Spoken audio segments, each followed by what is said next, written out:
We want to thank you, Father, for gathering us before your presence. Father, we want to ask you, as your word is about to be given to us, enlighten the eyes of our understanding. Father, speak to our spirits. Let us hear your voice. Let us hear your word for ourselves. The Lord, that we may know what to pursue, we may know what to pray about. In the name of Jesus. In the name of Jesus. Praise the Lord. Let's take our seats.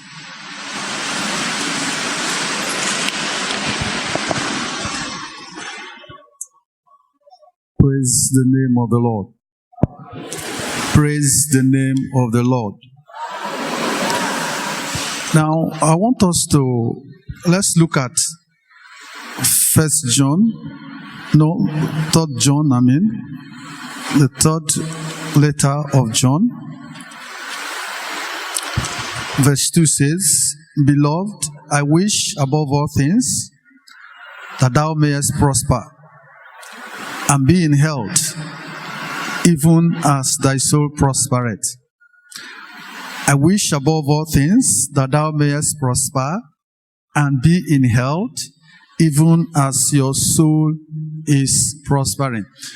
Now, we are continuing our study on this verse of Scripture. We are continuing our study on this verse of Scripture. Now, we have been able to look at our spirit because we said that in this verse of Scripture, the Word of God tells us 3 areas we needed to prosper as God's people. Financial, economic prosperity, prosperity in our body, and the prosperity of our soul. And we said that there is no way, as God's people, we are going to properly prosper without the condition of our spirit. And so I think in the last 2 or 3 services, we have taken time to look at our spirit, how our spirit should look like, how God wants it to look like, and how it is.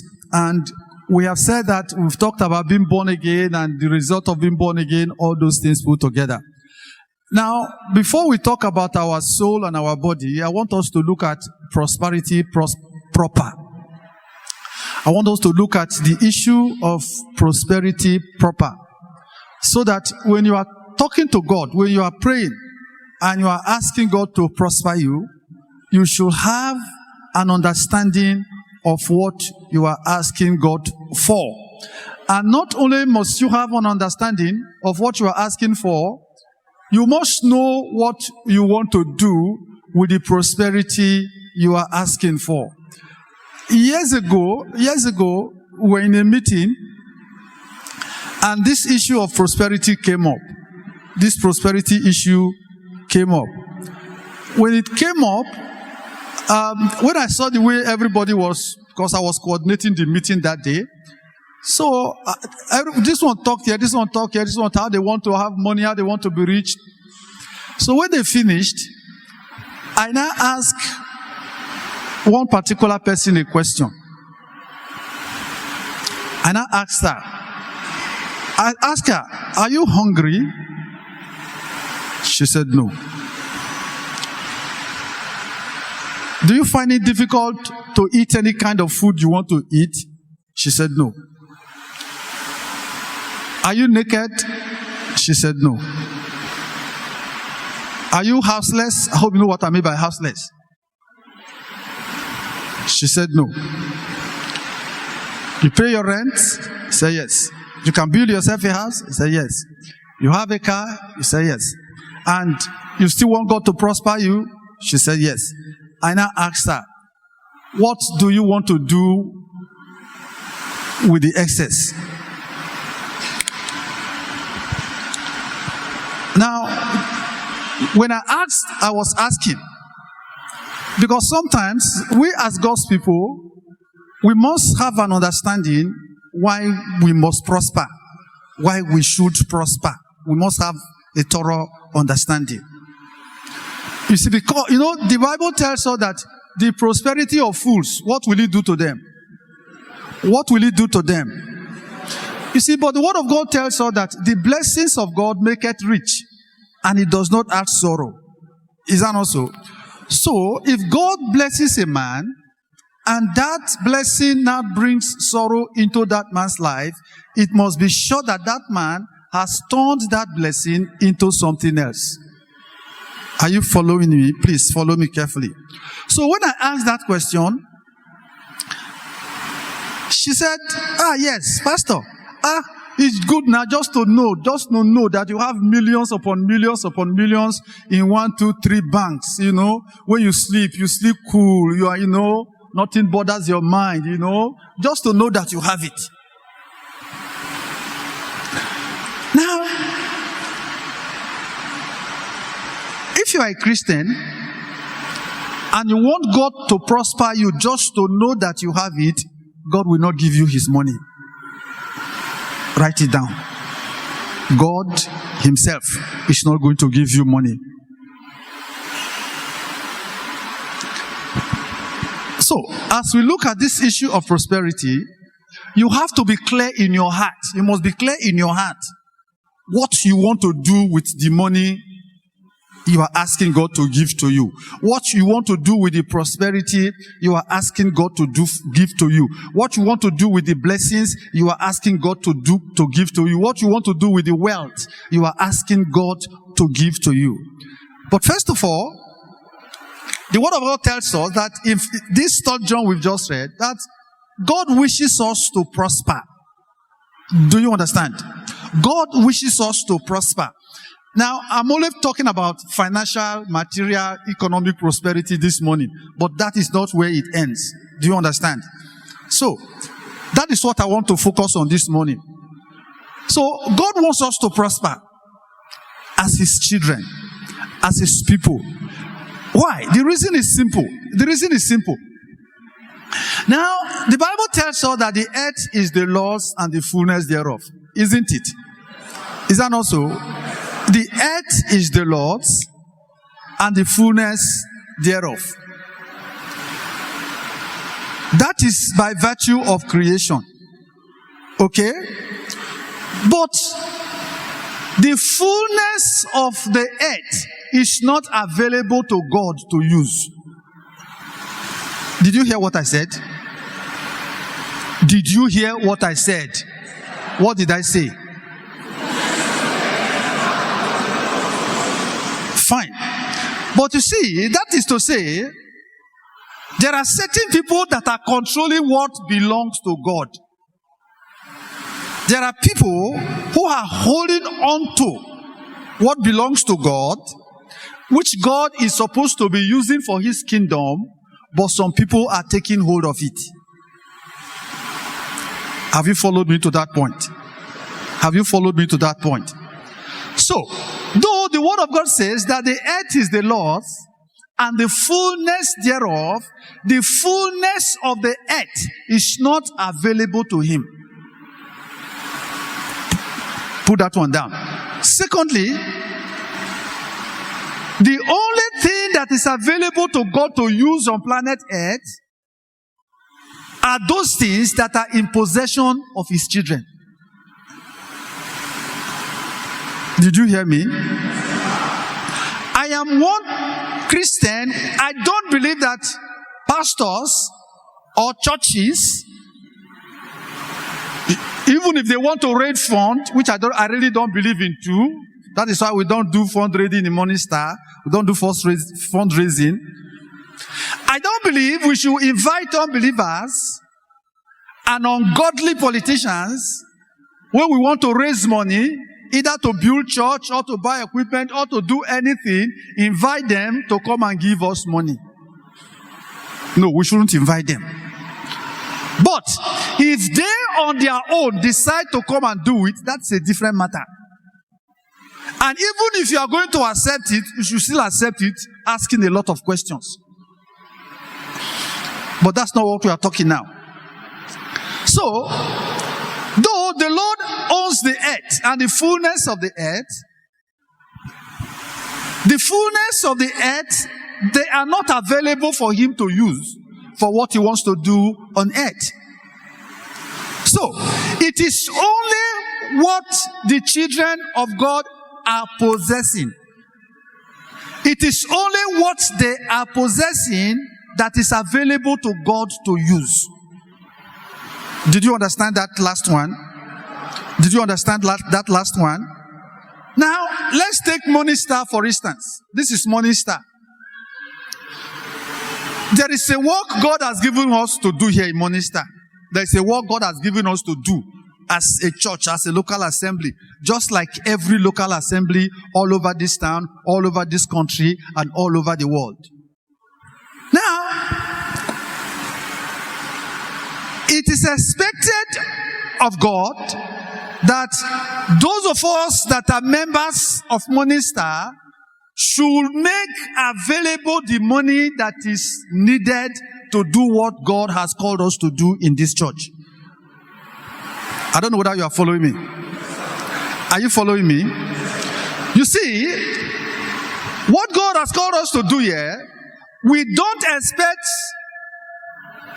church members of other churches to give us money to do what we are supposed to do here. Because in their own local churches, if they know what they are doing, God has given them some responsibility to take care of, which they themselves must produce the money to take care of. Please, are you following me? Are you following me? You see, so, sometimes when I'm discussing with my wife, I always tell her that I do believe that in any local assembly, if the people know what they are doing, if they have a correct sense of responsibility towards God, everything that is needed to be done there, they ought to be able to do it. It is not done for lack of understanding. Please follow me because I want you to know what you are going to pray about today. Now, the word of God tells us that I wish above all things that thou mayest prosper.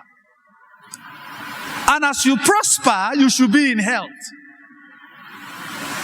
That is to say, you cannot pursue prosperity as a believer and you fall sick. You are out of order. Did you hear me? What did I say? You are out of order. You cannot pursue prosperity and abandon your work and your relationship with God. Once again, you are out of order. Now, in 2 Corinthians chapter 8, verse 9, let's see what the word of God tells us there. Media, 2 Corinthians 8, 9. Please turn your Bibles there. Okay? For you know the grace of our Lord Jesus Christ. For you do what? For you know the grace of our Lord Jesus Christ. That though he was what? That though he was what? Yet for my sake. Are you following? Yet for my sake. He became what? He became poor. For what reason? So that through his poverty, I might become rich. Now, are you following me? Are you following me? So, the basis, the foundation of a Christian prospering and being rich is the fact that Jesus paid for it. Please, are you listening? Are you listening? Is the fact that Jesus paid for it. So, when you are talking about being prosperous as a believer, you should talk about it with an understanding that it is your right because Jesus paid for it. Are you following me? Are you following me? When you are talking about having money, having enough money to do the things you are supposed to do, you should talk about it as something that is your right because Jesus purchased it. Just like when you talk about the forgiveness of sin. Are you listening? When you talk about the forgiveness of sin, when you talk about being a Christian, when you talk about being pardoned by God, when you talk about going to heaven, when you talk about holiness, when you talk about righteousness, now, when we talk about these things, generally, we talk about them knowing that Jesus gave them to us, isn't it? But why is it that when it comes to prosperity, when it comes to riches, we don't view it with the same seriousness we view these other things? And that is why we have problems. Are you listening? That is why we have problems. And let me tell you something.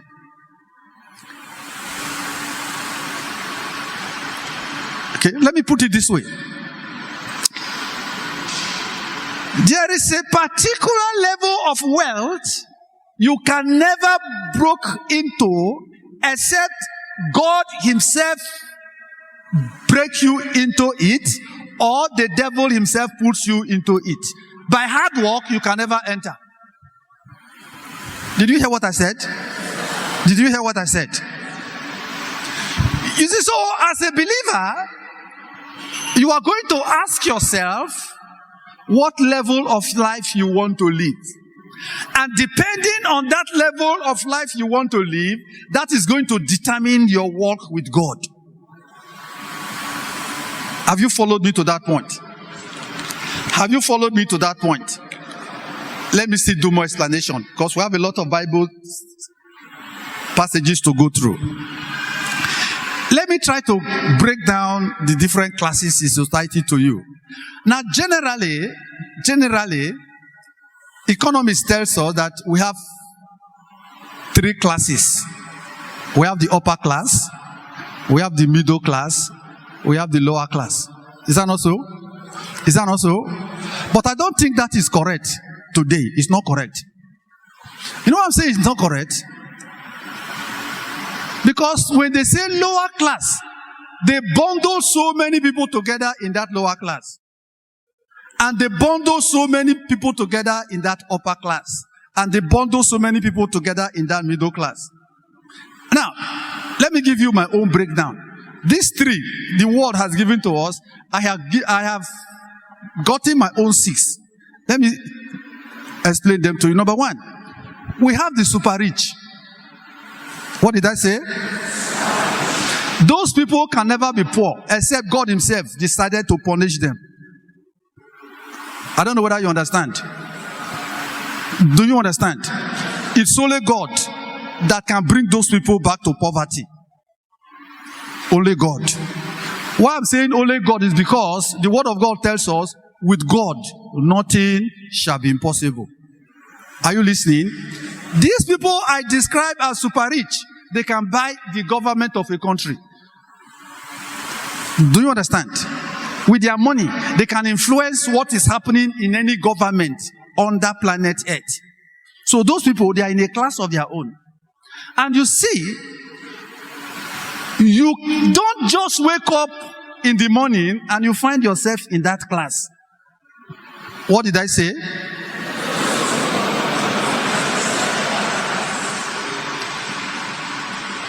Let's go to the second class. The second class are the rich. They are the rich. They are rich. Did you hear what I said? What did I say? They are rich.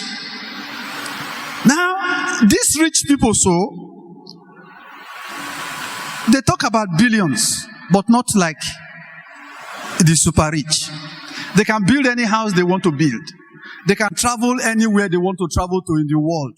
There is, in fact, money is not their problem, actually. Do you understand? But you see, the rich people survive on those people that are super rich. They don't survive on their own. Are you listening to me? Are you listening to me? Those that are super rich, they have a club of their own. They are in a club. They are in a class of their own. The rich, they are in a class of their own. And you see, there is a bridge between the rich and the super rich. Are you following me? Let's go down now. Then we have the middle class. You see, middle class people, many of them are salary earners. You cannot be rich being a salary earner except you want to be a thief. Did you hear what I said? Please take me seriously. You cannot be rich if you are a salary earner except you want to be a thief. Or you break out of that your mindset of earning salary at the end of every month into something else, into something legitimate. Did you hear what I explained? Did you hear what I explained? That is why you see people who worked in Shell, who worked in Chevron, who worked in Texaco, because they feel that it is in the oil company you earn big salary, isn't it? But have you noticed that many of them, after they retire, they hardly find food to eat? Where were all the monies they have been earning all over the years? See, it is simple. So long as you set your mind waiting for salary at the end of every month, and as that salary comes, you don't think outside that monthly salary to do something else, you can never be a rich man. Fasting and prayer will not make you rich. Now, listen to what I'm telling you now very carefully now. There are things you fast and pray about, but there are things you are going to fast and pray, think and walk. Did you hear what I said? So, listen to me so that those people, many of you that are just say, oh, breakthrough, my breakthrough is here. My friend, you go tire. So, then we have the lower class. The truth is that people in the middle class and the people in the lower class, many of them are government workers. Are you listening to me? Many people in the middle class and in the lower class, many of them are government workers. Because you know that in government work, we have some people they call directors. We have some they call deputy directors. Is that also? We have some they call senior staff. We have some they call junior staff. Now, so they line them up. Are you following me? So, if you look at the academia, all of them fall into this category of middle class and lower class. Even professor, how much is professor salary? I don't know whether you are following what I'm trying to get across to you. You see, so, when you pray as a believer, when you are talking to God about God, prosper me, God bless me, and you should have at the back of your mind what you are telling God to do for you. You should you should have at the back of your mind what you are asking God for. You see, because God will not give you what you did not ask for. Before God can give you what you did not ask for, your spiritual level must come to such a level where when God is, because God normally speaks to us in line with our thoughts. Are you listening? God normally speaks to us in line with our thoughts.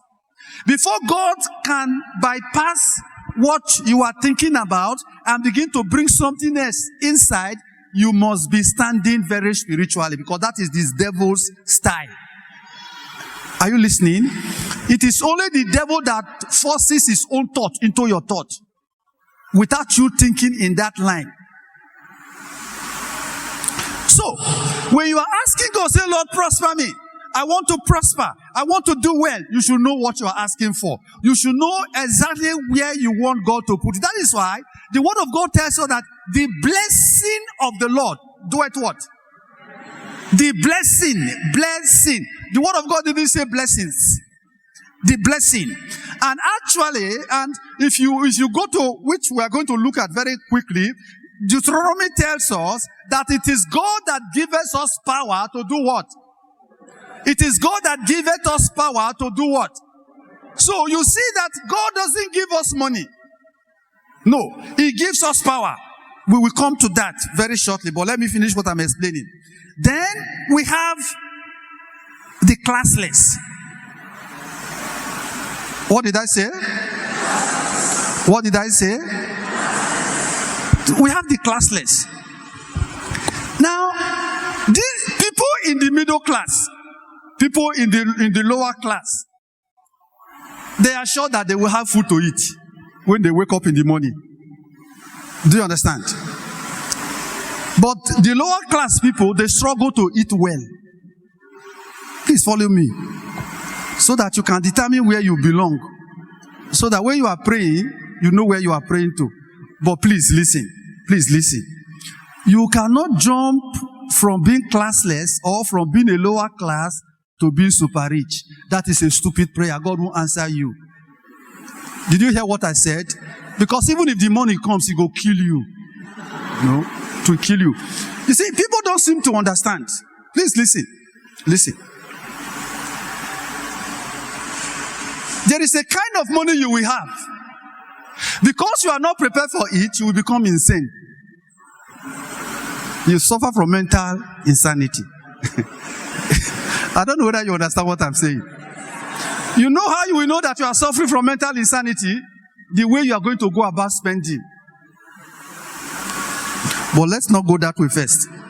Let's deal with what we are dealing first. So I said that there is another level of people that are classless. These classless people, more or less, they are homeless.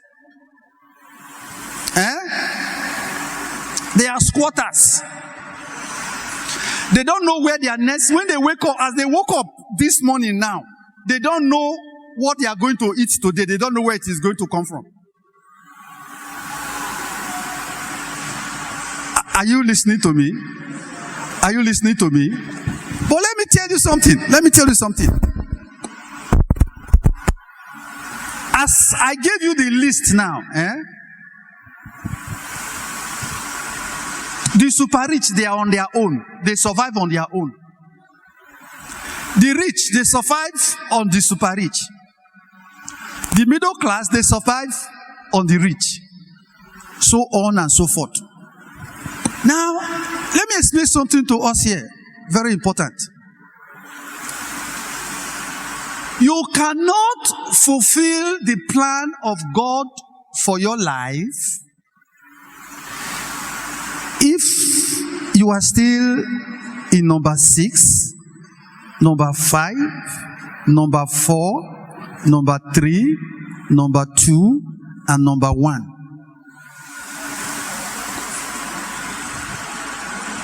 Please follow me carefully. Follow me. The fact that you are super rich does not mean that you are going to fulfill the will and the plan and the purpose of God for your life. Because even that money alone will derail you from that path. I don't know whether you are following me. Are you following me? Then, if you are so poor that you don't have food to eat, you won't have time of thinking about the plan and the purpose of God for your life. Because your first problem is food for your stomach. Have you followed me to that point? Have you followed me to that point? Now, let's now look at the temptation of Adam and the Lord Jesus Christ.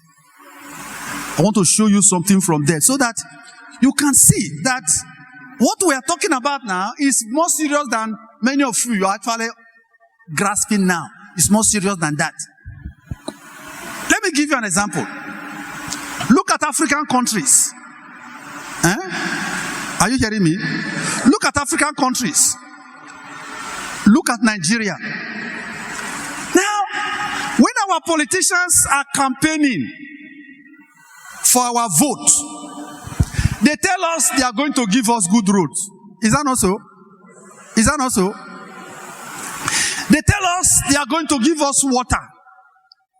Is that not so? Not be so. I've been under the country again.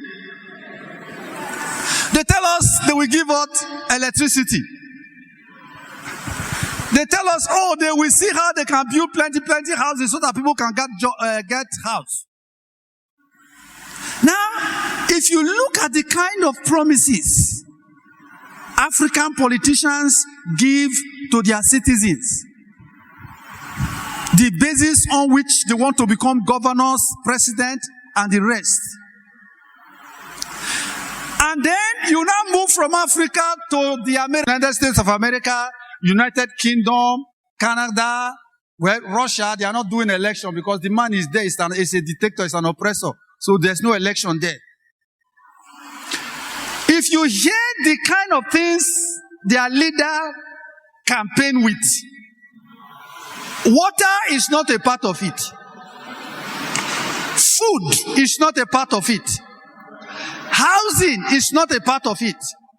Roads is not a part of it. Because those societies, they have come to a level where food to eat and water to drink and house to stay is not an issue. It's not an issue. And that is why Africa is going to remain perpetually poor and slavery to the Western world until we begin to elect leaders who have correct head. Because African leaders, their heads are wrong. They have wrong heads. You see, let me tell you something. People shouldn't call, you see. I hope you are understanding what I'm saying, Sha. You see these classes of people I just gave to you now? Let me explain something to you here. You will hardly find a rich man who will allow his son to bring into his house the daughter of a classless man that wants her to be his wife. His father will not accept it. Please listen. Is it because he hates that particular girl per se? The answer is no. Because people in these classes, they have their peculiar way of reasoning. I don't know whether you are following me. People in every class here, so they have their peculiar way of reasoning. For instance, if you tell a rich man that the basket of Gari has become, how much is the basket of Gari now? 600. You know what the rich man is going to tell you? Say, so what? So what? Now, why is he asking you so what? Because as far as he's concerned, 600 naira for basket of Gari is rubbish. So why complain about that?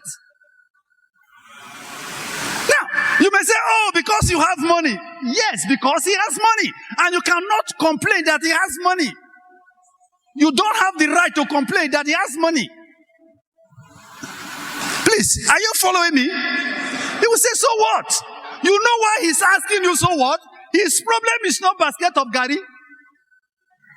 No, that is not his problem. His problem is how to make life better, how to invent things, how to see. If God is going to help your life, I'm going to show you something today. If God is going to help your life, which you must take hold on. You must take hold on it. And brethren, listen carefully. I was making comparison between African countries and the Western world. How can it be that a country like Nigeria, we have produced oil for so many years, but yet, we don't have one single hospital in the whole of this country that we can be proud of as a nation? Does not show that we are diseased in our mind. Yes, it shows that we are diseased in our mind. We don't know what we want. Is it not strange that for how many years Nigeria as a country, we have produced oil, we have exported oil, that we don't even have good functioning refineries? You guys don't understand what I'm saying. Poverty has a way of destroying your mindset. That's what I'm trying to get across to you. You can live in poverty for such a long time that you became angry that people are getting rich.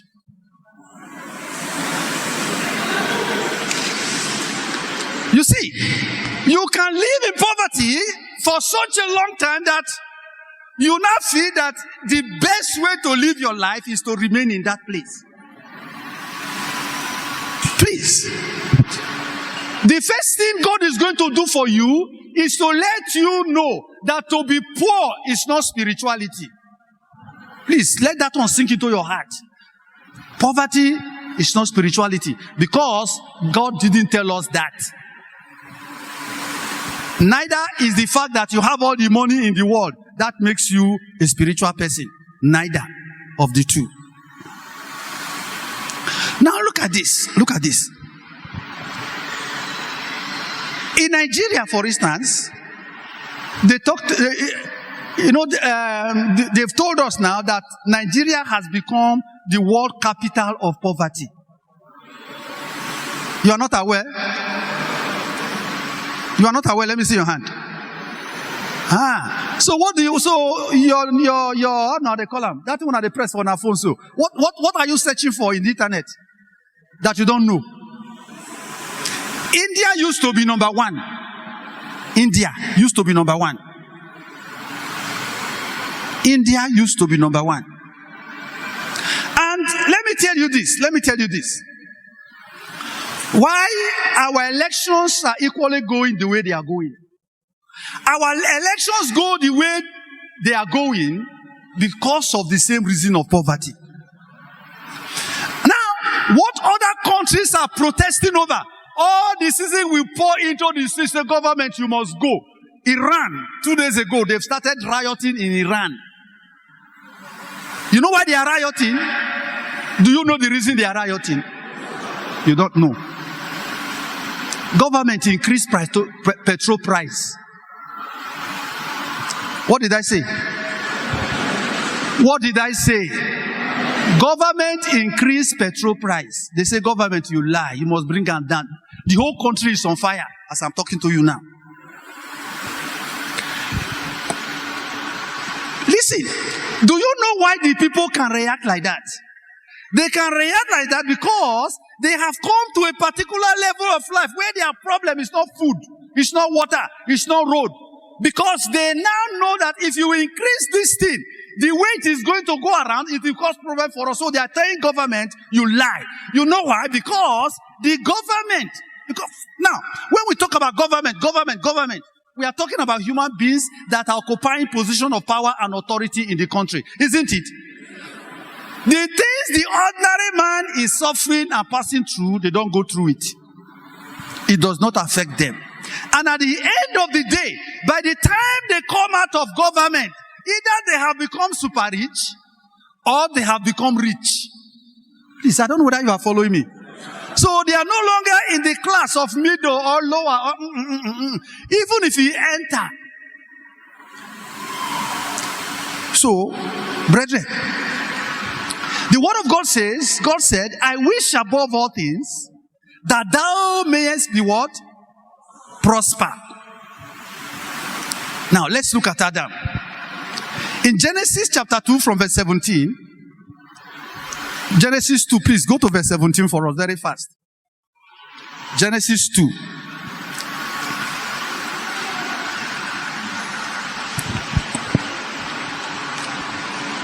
Or go to 7. Genesis 2, 7. Please turn your Bibles there, brethren. Let's turn our Bible to Genesis chapter 2, verse 7.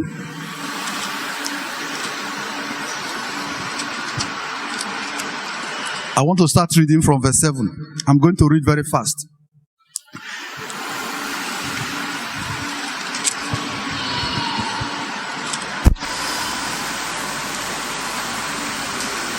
And the Lord God formed man of the dust of the ground and breathed into his nostrils the breath of life. And man became a living soul. And the Lord God planted a garden eastward in Eden. And there he put the man whom he had formed. And out of the ground made the Lord God to grow every tree that is pleasant to the sight and good for food. The tree of life also in the midst of the garden. And the tree of knowledge of good and evil. And a river went out of Eden to water the garden from where it was parted. Now, you go along, you go down. Look at verse 15. Look at verse 15. And the Lord God took the man and put him into the garden of Eden to dress it and to keep it. And the Lord God commanded the man, saying, of every tree of the garden you may freely eat, but of the tree of the knowledge of good and evil thou shalt not eat thereof. For in the day thou eatest thereof, you shall surely die. Now, look up. So you will discover one thing that the Lord has done here now. One thing that the Lord has done here now. You will discover that Adam did not start life from number 6. Please, did you notice it here? Adam didn't start life from number 6. He did not even start life from number 5. Are you listening? Follow me carefully. You discover here that the day Adam was created, God on his own built a home for Adam where he should stay. God gave Adam a home. Did you see it there? Did you see it there? And God made provision for everything Adam is supposed to eat. Did you see it there? The water Adam is supposed to drink, God made provision for it. Isn't it? Isn't it? You see, so that is why when you go to the New Testament, the Bible tells us, having food and raiment, let us be there with content. We will get into that, but not today. Now listen. God provided everything Adam needed to start life. To start life. One reason why there is so much poverty in this country and in Africa. We start life so late. We start life so late. Let me try to explain what I mean by that. Now, you will discover that in Nigeria, for instance, a man is already 18, the man is already 20, the man is already 25, the man is already 30, he's not married. Abi? No, let me not embarrass you today. He's not married. He's 32, he's not married. He's 35, he's not married. He's 40, he's not married. If he marries at the age of 40, if he marries at the age of 40, she should marry. Let us assume that very year he married. Within 1 year, they started having children. If he's a government worker, his first child, how old will that child be when he retires? That child will be 20. Is that also? That means if care is not taken, his very first child will just be trying to graduate from university when he will be retiring. Is that not so? Is that not so? Now, since we have children like rats in this part of the world, let us assume that as at time he's retiring, he has 4, 5, or 6. He may not even have any graduate when he's retiring. Am I correct? Am I correct? Now, how is he now going to feed, train, educate the children? When the first one has not even just graduated, never even do any YSC. So you see how we spread poverty in Black Africa. Please open your eyes and listen to me, because many of you, they open your teeth. So you discover that unknowingly to him, he has just bequeathed poverty on his children, except he's a thief. You know what I mean by except he's a thief? Except it's like people like Mina, who can collect our 40 billion and ask us, say, well, how much self I take? You take 40 billion, say how much you take? Oh, this country is such an interesting place, you know. Very interesting. Now, so what I'm saying is this. So, but outside this country, like America, Europe, the Western world, at the age of 18, they are married. They are married. You know why they are able to do that? Because the government has put certain infrastructure in place to sustain the society. But here we don't have it. Here, all of you here that are parents, you know that you paid all your children's school fees, isn't it? From primary to university to masters to PhD. Didn't you pay? You paid. You see, so When we start life late, it is actually our children we are creating problem for. You know why? Because they will not be able to grow up early enough to start life with us.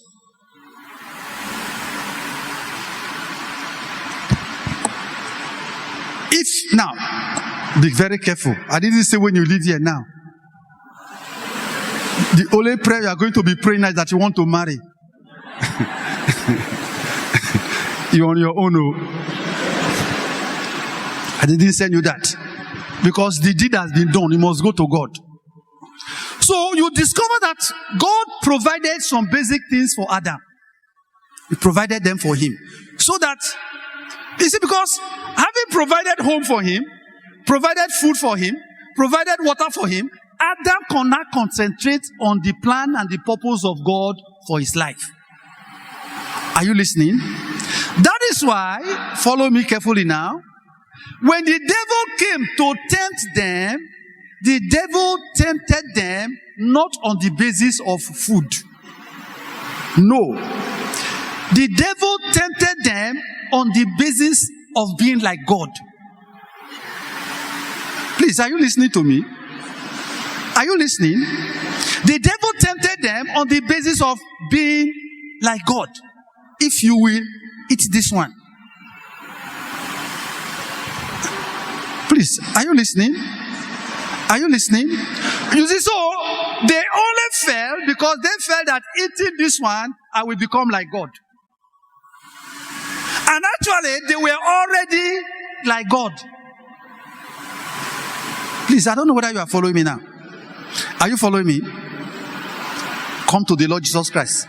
Fast forward to the New Testament. Matthew chapter 4 from verse 1 to verse 11. The Bible tells us that in verse 1, the Holy Spirit led Jesus Christ into the wilderness. Is that not so? And to be tested by the devil. Please give out Matthew 4:1. Then was Jesus led of the Spirit into the wilderness to be what? To be tempted of the devil. Please follow me carefully. Jesus was not led into the wilderness to go and fast. I know many of you now, your brain is turning now. Did the Bible tell us that he was led to go and fast? Please look at the Bible now. That's Bible. Then was Jesus led, or that is chapter 3, verse 17, after he has been baptized, filled with the Holy Spirit. Then was Jesus led up of the Spirit into the wilderness to be what? To be what? Verse 2. Verse 2. And when he had fasted 40 days and 40 nights, he was after what? Why did he have to go through this one? Why did he go through that one? Because the devil never showed up. I don't know whether you are following me. Are you following me? The devil never showed up. So he was waiting for the devil to show up. Because the first man, the first Adam, God gave him everything. He had everything. And when the devil showed up, where did the devil start from? If you eat, you will be like this. Is that not so? The devil now waited because the first man was in a fine house, in a fine garden, waterfall, everything. He still fell. The second man, where did he start from? He started from where? From the wilderness. After fasting 40 days and 40 nights. Can you be poorer than that? No. Look at verse 3. And when the tempter came, are you following now? So the devil was watching. He was waiting until the man is thoroughly hungry and starving. And the Bible now says, when he came, what was the first thing he told him? If you are the Son of God. If you are the Son of God, that is to say, if you claim to be what you are, the devil didn't tell him that he's not the Son of God. Understand? The devil didn't say you are not the Son of God. No, he said, if you are what you claim to be, if you are what everybody is saying you are, say, fine, just do what? Turn this stone into what? Into what? That is the temptation of the poor man.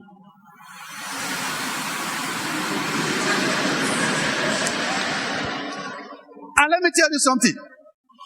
If you are somebody who loves food,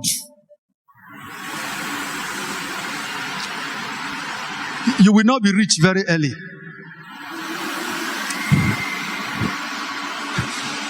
Please listen to me carefully. You will not be rich very early. And in fact, God will find it difficult using you. If you have problem with food. If you have problem with food. You see, if you watch, I want you to watch these people I have described as classless. Watch them. If you know some of them, just watch them. Go around them, look at them. Then look at people who are in the upper class. You will find out that the way these two classes of people eat, they don't eat the same way. If you have not noticed it, then open your eyes and see, so that you can learn for your own good. These classless people, when they want to eat, they eat as though there is no tomorrow. You know that bread went long like this.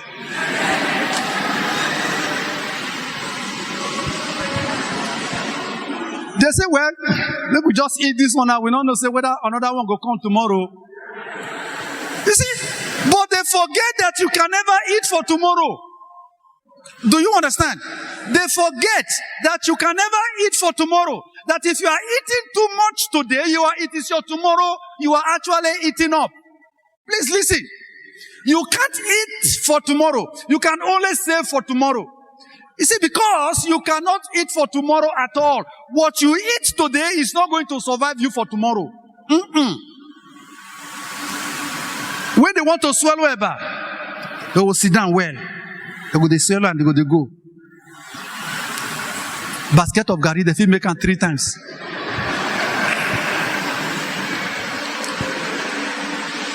If your focus is food, you have a problem. In fact, if you are a Christian and you love food so much, you cannot even be spiritual. By the time we start talking about the salvation of our body, you will understand. Because many of us, most of the things we are eating, we are actually eating ourselves to death. That's the plain truth. Then, please go to verse 4. You know the answer Jesus gave. Jesus said, but Jesus has said, it is written, man shall not live by bread alone, but by what? But by what? But by what? You see, that is to say, as we go on this study, you will discover that what actually sustains you as a believer is not necessarily the food you are eating. No, that's not what actually sustains you as a believer. What actually sustains this your body and keep it healthy is the Holy Ghost that is here. You will see as we are going along. It is the Holy Ghost. Because every believer is a walking dead person. Do you understand? Every Christian is a dead man that is walking. Are you confused with what I said? You see, why? You see, it was God who gave me that understanding. You see, because the Word of God says that we are dead with Christ. Is that not so?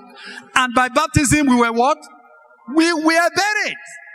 So meaning, we are dead and buried. Though we are alive now, we are walking dead men. Don't worry, we'll go into that later. Go to verse 5. Fast, please. Verse 5. Then the devil taketh him up into the holy city and seated him on the pinnacle of the temple. Verse 6. And said unto him, if thou be the Son of God, cast thyself down, for it is written, he shall give his angels charge over you. This is the temptation of the priest. The temptation of priests. The temptation of rich people. You know, demonstrate that you have money. Demonstrate that you have power. Demonstrate that you have authority. Demonstrate that you have arrived. This is their temptation. Please, go up, go down, go ahead. Verse 7. There's somewhere I'm going to. Verse 7. Jesus said unto him again, it is written again, thou shalt not do what? Thou shalt not tempt the Lord thy God. That's the word of God is quoting verse 8. Again, the devil taketh him up into an exceeding high mountain. And doeth what? And showeth him all the kingdoms of the world and the glory of them. This is the temptation of kings. Do you understand? This is the temptation of kings. The Bible says the devil taketh the Lord to a very high mountain. He showed him the whole world in a moment, in the twinkling of an eye. He showed him the glory. He showed him the power. He showed him the authority. He showed him everything. He said, and he now told him, say, look, why did you go back to verse 9? And said unto him, all these things will I give thee, if thou will do what? If thou will do what? You know, I told you that there is a particular level of wealth you can never come into, except the devil himself brought you into it, or God himself brought you into it. I told you that before when we started this service, and also, and this is where it is. Now, look at verse 10. Look at verse 10. Then said Jesus unto him, get hence, Satan, for it is written, thou shalt worship the Lord thy God, and him only shalt thou serve. Now, go to Matthew 28. Go to Matthew 28. We are going to pray here. We'll conclude this part later. Look at Matthew 28.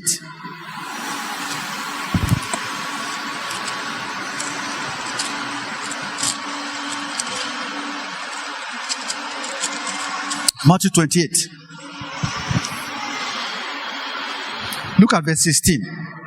Then the 11 disciples went away into Galilee, into a mountain where Jesus has appointed them. Are you following? Are you following? Into a mountain where Jesus had appointed them. And when they saw him, they worshipped him, but some doubted. And Jesus came and spoke unto them, saying, all power. How many power? How many power is given unto me in heaven and in where? Verse 19. What does verse 19 says? What does it says? Now look up. Now look up. It is the same mountain that the devil had taken the Lord Jesus Christ to, and made him the offer of the kingdom of the world and everything, if only he will worship him, that Jesus Christ rejected. It is the same mountain he has now appointed all the disciples to. You know why he needed to do that? Because what the devil showed to him, they have not seen. I don't know whether you are following. So, it is important that they see what his father has now given to him. Please follow me carefully. It is important that the disciples will see what the father has now given to him. The power he now has. The authority he now possesses. Do you understand? So that when he tells them to go, they know that they have something that is backing them up. They are not going with empty mouth. So they went to the same mountain. And when they got there, Jesus now showed them, say, look, everything you are now seeing, everything, A to Z, they have been given unto me. All power in heaven and on earth, they have been done what? They have been given to me on the basis that these things have been given to me. Do what? Therefore, go. So we can go. Are you listening? So we can go. You see, if it is in ministry, God is telling you to go, you can go. If it is in the business world, He's sending you to, you can go. If it is politics, He's sending you to, you can go. If it is in the academia, He's sending you into, you can go. Why? Because all powers in heaven and on earth has been given to Him. And He said, go ye therefore. Now, we are going to pray here. We will continue this particular segment in another service. But what I want you to begin to think about as we are about to pray is this. I have listed 6 points here. 6 classes of people. Where are you here? Where do you think God is planning for you to go to? you will discover now that I have not touched on why we should prosper. Why God wants to prosper us. I've not touched about it. I've not touched it. And the risk, the danger in being rich and being super rich, I've not touched it because there's risk in it. Those ones we'll deal with later. But what I want you to look at this morning, I want to search your heart. Whether you are afraid to be rich, to have money. You know that some people, they are afraid to have money. You know, they will now go to that verse, that passage in Proverbs, where that king, when I know what they do, he's praying such a strange prayer. Say, God, don't give me too much food. Now, God will give you plenty food if you like, eat and make it kill you. So that tomorrow you will say, now God might not give you food. No. It's not you will say, God, don't give me too much food, though, so that I will not eat and drink and forget you. God, you see, don't give me plenty money, so that I will not be rich and forget you. Abba, that's not a correct prayer. You know why that's not a correct prayer? What quantity of money is enough? How can you determine the quantity of money that this one is enough?